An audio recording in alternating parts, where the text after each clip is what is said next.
Joel here from the village, and here's a couple things. I've been gone for a while because I've been doing midterms and because my equipment for some reason has not been letting me upload videos onto YouTube. So I apologize for that. I realize it's been a while, and I'm trying to do something new here. I want to start doing deck analysis for different types of decks, similar to deck profiles, but where you go more in depth into playing the deck, strategies, counter moves, and stuff of that matter on individual decks. And hopefully it'll be something new I can try to trot out, and that way people can learn how to face or play or handle or things of that matter against the deck. The deck I'm going to start off with today is like an underdog's version. Watts is the deck that I mainly run nowadays, and I just want to talk about it because a lot of people would give a lot of hate to the deck. More importantly, because people say, "Oh, you just attack directly, and then you just go off Cobra and stuff like that." And I guess to the 99%ers who think that that's the case, it's primarily true, but you also got to think of the fact that which of the three direct attacks do you want to utilize the most? Which one is more beneficial in your situation? Which one is more which one's going to help you in the position you're in, or who do you want to have out, and how's the back row, how's your hand looking, how's your opponent's field looking? You got to think of all these things in a sense of matter. Sure, Cobra first turn is a very nice move in opinion, but it's not always going to be beneficial. You always got to think about your ins and your outs. Okay, can I activate Torrential now and afford to lose this? What Exceed am I going to go to? What about this? What am I playing? If that back row triggers, is it going to really kill me? Okay, he has 325 or 2000 beaters and above. Alright, looks like I gotta play it this way. Normally other decks already have their ins and outs. They already know the option they're going for. That's why I don't like decks like Dino Revenants and Windups, because they know what they're gonna go. Oh, okay, I'm just gonna go Logia. That's it. I'm just gonna set like Alliance. Go. Or decks like Insectors, how they used to play. They knew what they were gonna do. Okay, pop, exceed, pop, exceed, pop, search, pop, exceed, search, wind up. Somebody's boom, hand, field, boom, hand, film, and trigger, activate, Zen main, and it's like, okay, fine, okay, you knew you were gonna do that. You exactly knew you were gonna do that. 6 draw, the deck makes you think right away. You gotta know what do you want to play. For me, the only time I go dumb, and because I know it's in my mind, it's a good play, is Dragonfly MST. Dragonfly MST is an essential first turn for me, and I just picked my nose in front of people. But it's such an essential move, just because if your MST gets destroyed in any sense through another MST or a Heavy Storm, then it baits out an MST and a Heavy Storm. If they destroy Dragonfly through any way whatsoever, you're at least guaranteed 3 walls. Okay, so, but anytime that they can kill Dragonfly and then set 1, and you can trigger your MST afterwards on your end phase, you pretty much got an opening good hand, because then you summon Cobra off the Dragonfly, draw, then you're at 5, and then you can go summon another Watt, attack, search, depending if you had 2 Cobras or things of that matter, draw, you go up to 5 again, no, you go to 6 I believe on hand, then you set whatever you need to set, okay? Preferably because you would like to see what they're playing. Dragonfly MST is always an essential way on getting their ins and outs, their deck more exposed. Because if you expose your deck second, you usually have a better chance of figuring out, okay, this is what I'm going to do, this is how I'm going to escape, this is how I'm going to try to stay away from that big play that they want to pull out, okay? And it's such an essential card, Dragonfly is, just because it lets you visualize what's going to happen. And it protects you. The only time it'll fault you is Soul Drain and like Mind Control. People will say, okay, well, if you have Messenger and something out and a direct attack, you're good. Yeah, sure, that's true again, and I don't doubt that fact. But hey, I mean, Messenger's just one card. And the fact that it's called the cheapest card right now, well, in my deck is okay, I guess. Considering the fact that 6 Sams have cards that can negate spells, traps, and monster effects, and for the most part, that's not called cheap. But hey, I'm not in the meta, or this deck's not in the meta, so I can't really say much.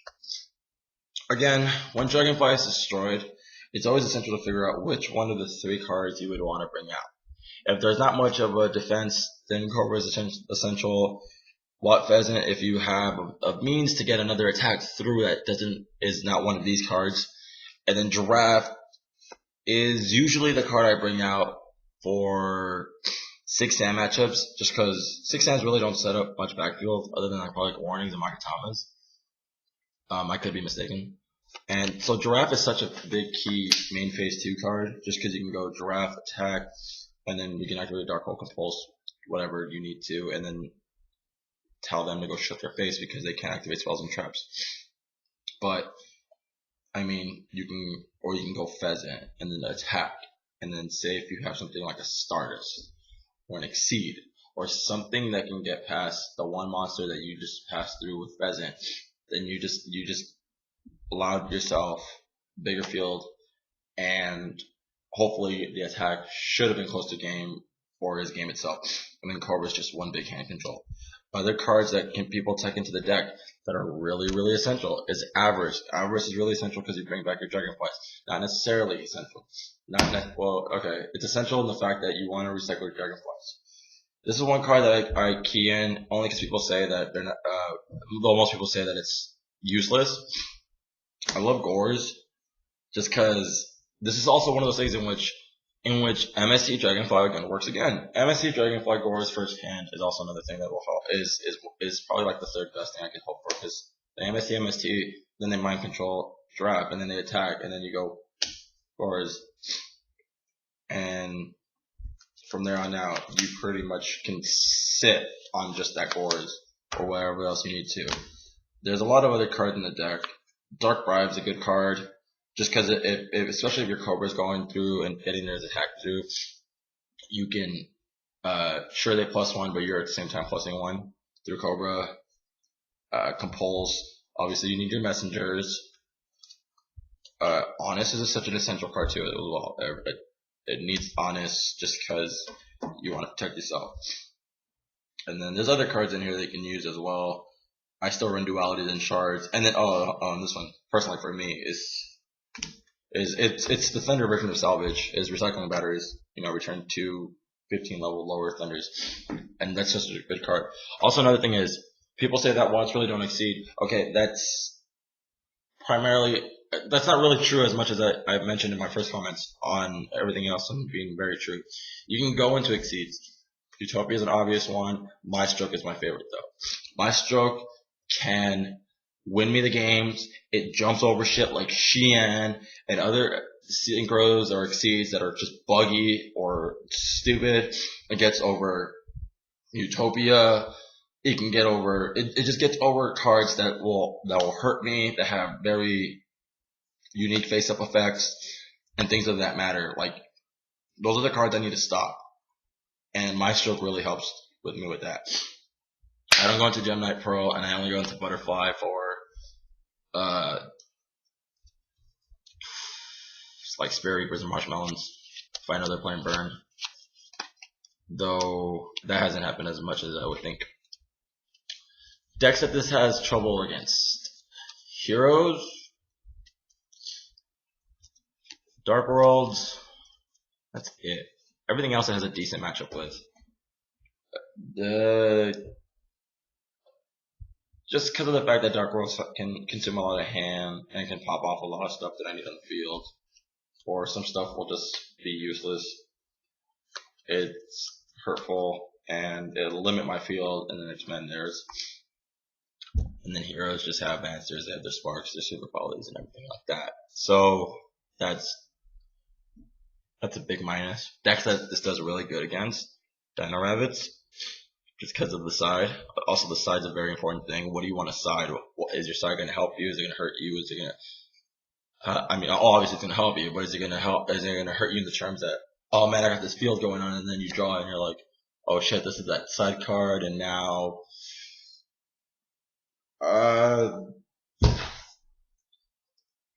I wish I had that card. I sided out now, but you know that's here or there. 6 Sams and Dino Rabbits. I don't know why I really said Heroes. I think I have more of a even matchup with that. I should say Dark Worlds are probably the highest deck I have trouble with, and then with 6 Sam decks I can completely demolish them, only because they lose hand control, and once you get past their synchros, you can pretty much just set up and properly have field dominance. Wind ups I'm on the even term with as well. If they set up proper field and have, you know, their Zen mains and all the things that are troublesome, then it's hard to get past by. But if you set up proper field as well, and Messenger, I mean, Rabbit gets under Messenger, so that's one thing that kind of hurts though. But everything else you can kind of get really past by. And then Geargias, it does really well against because Messenger kills. Messenger kills Geargias. Other meta decks, Madolches it does really well against, only because their field card boosts them up, and again Messenger hurts, and most Madolche decks I've run against don't really run the standard types of spell and tribes. They run a lot of monsters, and then they run a lot of support for those monsters. So other than that, the big con with the deck is you can have a lot of back row, but if you don't draw a monster, it's not going to help. Because you're going to lose your back row. Oh, look at this. I'm fake drawing. I drew 2 messengers. That's great.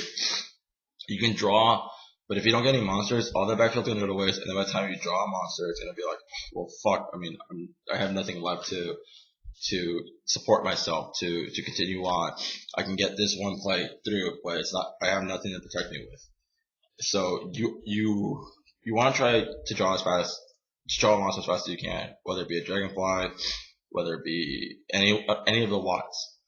You just want to draw one as quick as you can. The positive thing about this deck is it's so underrated that you can pretty much put any type of Watt deck together, and it'll do really well. I mean, if you don't trust me, just go ahead. I mean, if you want to do the Swords of Revealing Light and stuff like that, that's fine. I prefer this style of more aggressive than anything else, because it will complicate things for your opponent. It will. And that's pretty much all I gotta say about Watts. I mean, I love the deck, and there's just so much about it that is so unique and things of that matter. It's so underrated, and hopefully it'll get more respect than it does. Because, I mean, I want to be that person that does it as well, and hopefully I'll get to it. Hopefully I'll be that person, and my hair's bugged up. So if you like this deck analysis and things of that matter, let me know. If you want to hear more, write down in the comments below, what do you want to see more of? My friends run everything. Everyone in the Phoenix community runs every deck imaginable. So, well, let's not be crazy and go like Moki Beatdown and stuff like that. Although I may find someone who used to run the deck, so they have some knowledge of it. But if you want to hear something that you are interested to hear about and want to see more of, comment down below. Like this video, dislike this video, and subscribe. Okay? Thanks for watching. Go Watts, go whatever, go Ravens, you know, all this other good shit. Bye.